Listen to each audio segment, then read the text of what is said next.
Options. Do we take the bridge? Or do we wade the stream? I suspect that the stream won't be very deep at the moment. It's been quite dry. It will be on Monday because we're getting rain. So I think we'll just plod across the stream.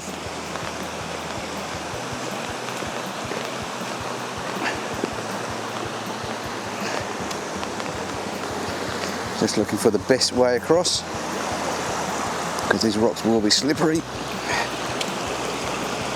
Sorry about that, the handle on the camera came loose.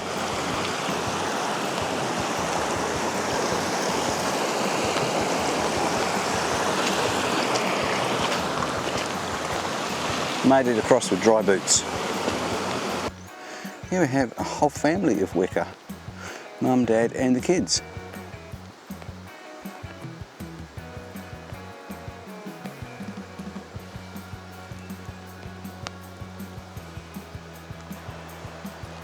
Something I've never seen before, weka taking a bath. Isn't that amazing? New Zealand wildlife at its best.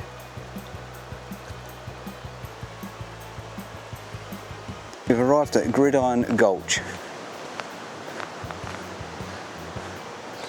Elevation 2,650 feet. Population when this was made 471.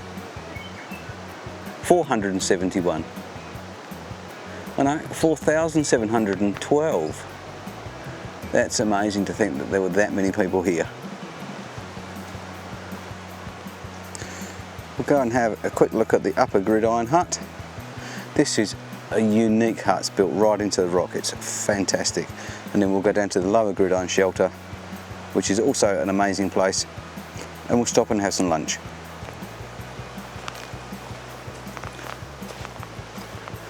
Up the slippery slope.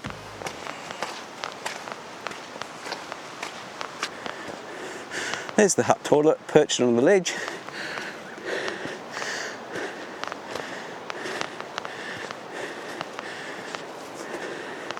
And here is the hut.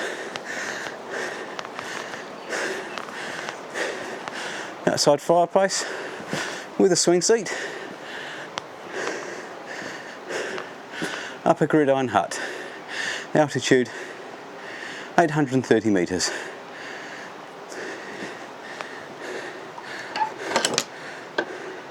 Oh, that didn't work very well.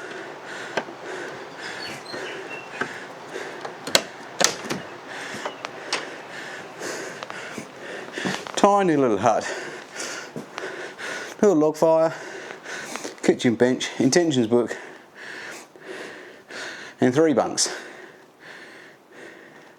We'll quickly write in the intentions book, and then we'll carry on. Here we have the lower Gridiron shelter. This one is a true rock bivvy. It's astounding. One day I will actually come and stay here. I've not made it so far. We won't today either.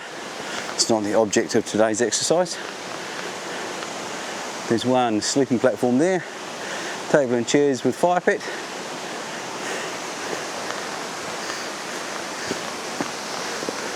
And then we'll quickly up the ladder and have a look upstairs.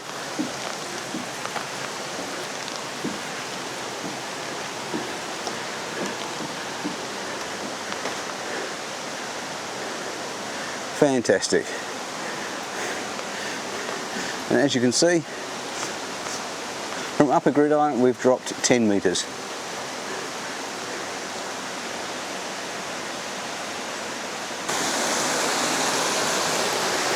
There's a cracking waterfall here right by the shelter.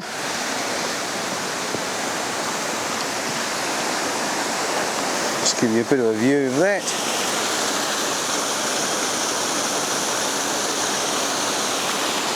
The swing bridge when the river's too high to cross.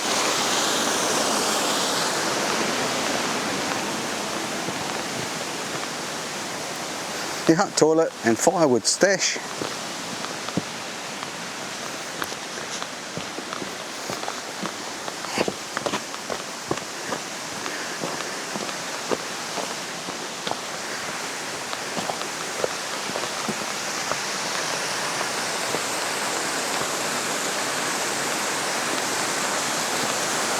waterfall and swing bridge.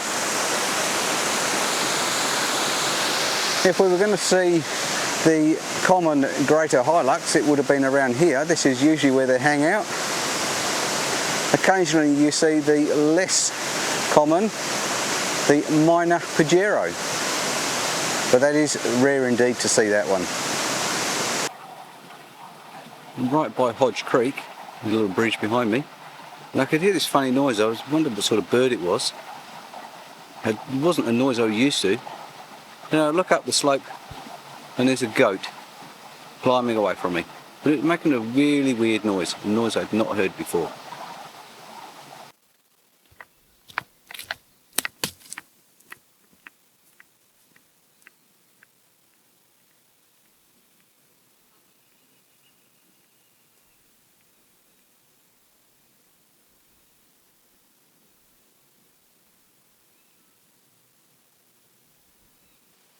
We've made it to Growler Camp, put up in 1977. This is really only an emergency shelter. There is a toilet just back around the corner, 2 minutes.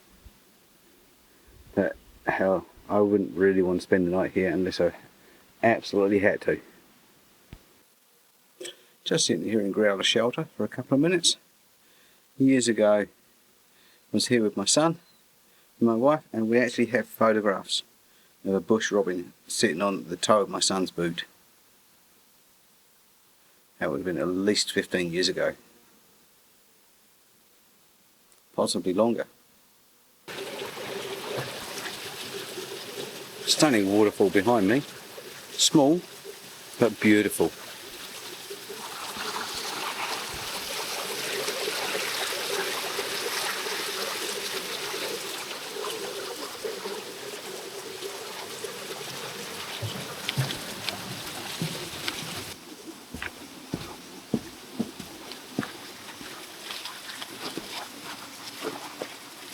Oh wow, some sort of purple fungi.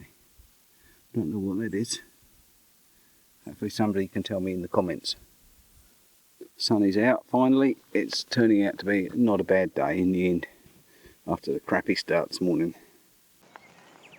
Just popped out onto the tussock lands. This area is known as the tablelands. Turn of the 18th, 19th centuries, or rather from 1899 round through the early 1900s. This area was farmed. They ran sheep in here. I can't remember the last time they ran sheep in here, but I will look it up when I get back and put a note in the comments to say when it was. There's the sign, and there's a rock shelter 200 metres up there as well. We won't go and investigate that today. We'll just run back to we'll run round to the hut. This used to be the site of the original Salisbury hut, 1928 to 1975. Out on the tablelands. Often in the evenings you might see goats just on the edges of the bushline. They come out in the dark. Although I do know that I haven't had the colours through here, there probably isn't many around at the moment. The last sign before we get to the hut, 15 minutes. And tomorrow, if the weather holds, we'll go up over Gordon's Pyramid. We came from the Flora today. We came via Flora Hut, but we also came via Mount Arthur Hut, which wasn't the plan. Last time I was here, which would have been about 10 years ago, I walked across the tablelands to Balloon Hut. It takes about 2 hours.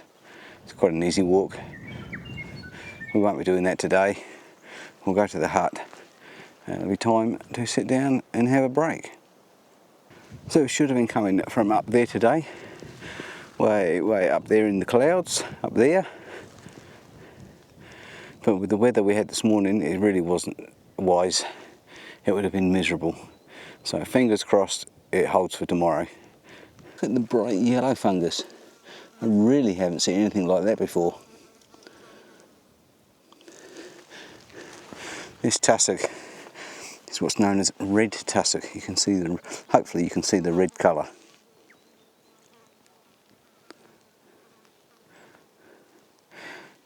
You can sort of see why they ran sheep in here, but it was a hell of a long way to bring them in. Certainly had to be walked in all the way. We've made it to Salisbury Lodge. These are the toilets out the back.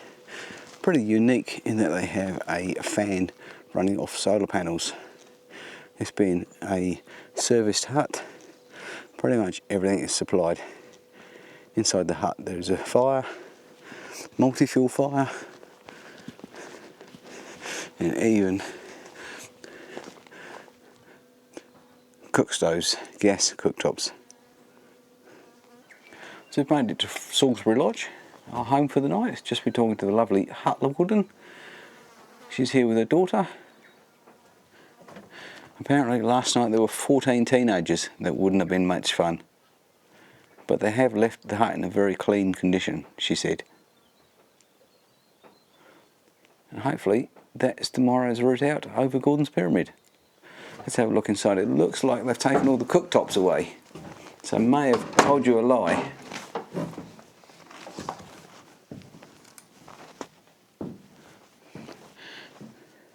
Yep, there used to be a gas fire there and cooktops in the middle here. But now they've just got the fire. But we won't need that tonight. And upstairs,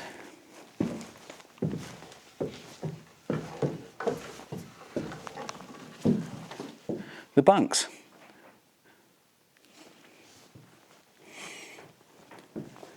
So today we started here.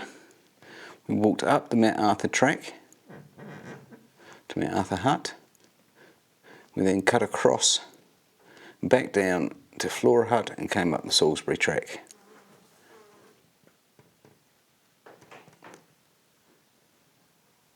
Past the Gridiron shelters, the Growler rock shelter, the Dry rock shelter, and then all the way here to Salisbury Lodge. Good morning.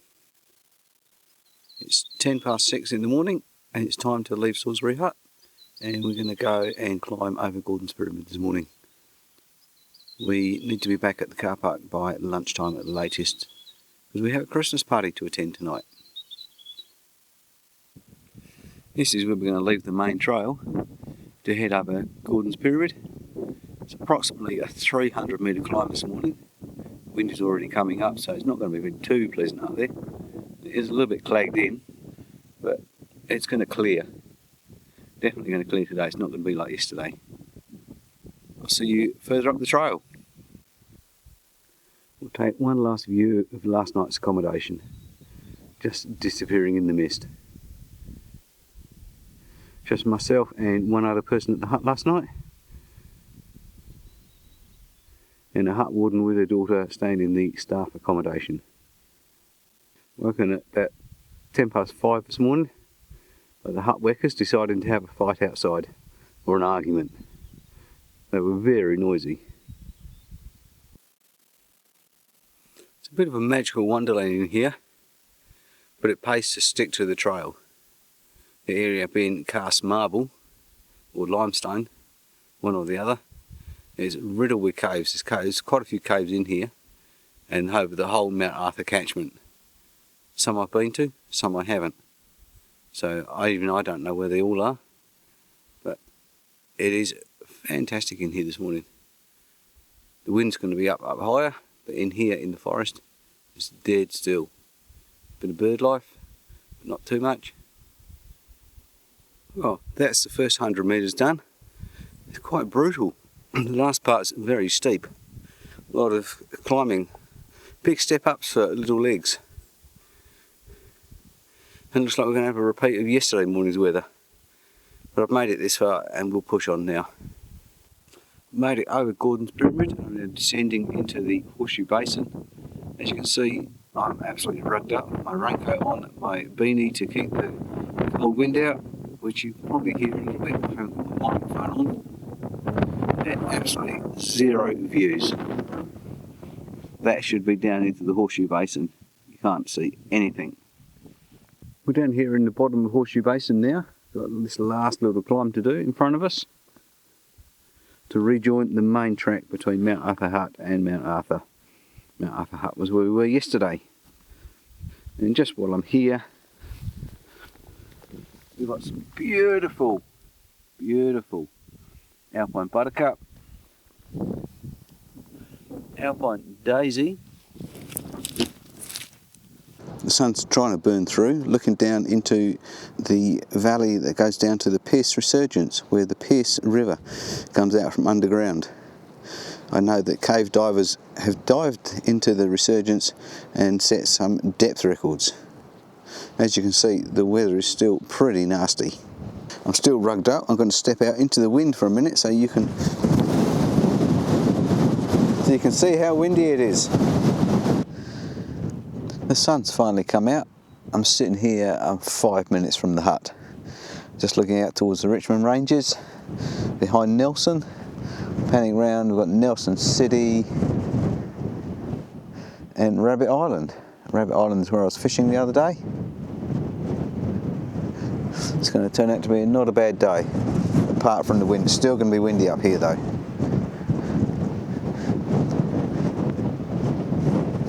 You can see back up towards Mount Arthur and Winter Peak. You still can't see Gordon's Pyramid where I've come from. It's still clouded in. Down here on the flat you can see the Spaniard, or the speargrass, commonly known as wild Spaniard. It's much bigger down here, obviously at lower altitude, and we're just about at the tree line. I'm standing here back in the same spot as I stood yesterday, where I said that on a clear winter's day you can see Mount Taranaki. As you can see, the weather is completely different to yesterday. It's turned out to be a perler of a day now. Although it's still windy, so the wind has still got a bit of an edge to it. But clear blue skies now, the rain's gone. It's all downhill, all the way back to the car park. Quite a few groups of trampers heading up for day trips. No one seems to be going for overnighters. I can't really blame them with the wind that's up there. I think some of them are going to be surprised when they get there at how bad it is. Just where we are here, there used to be 20 years ago a small bridge that had a counter in it, so Doc knew how many people were using the track. So we're back at Flora car park. This is the emergency shelter. We'll just pop inside, sign the intentions book to say that we've arrived back safe and sound.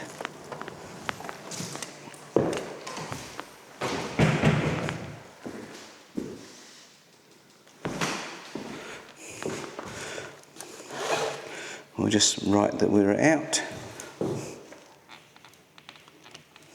in the book, and we're all good to go. So there you go, guys. That was a trip, an overnight trip around the Mount Arthur Salisbury Lodge tablelands area of Northwest Nelson.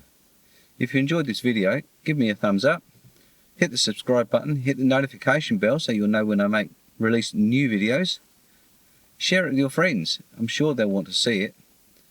And if you've got any questions, leave me a comment.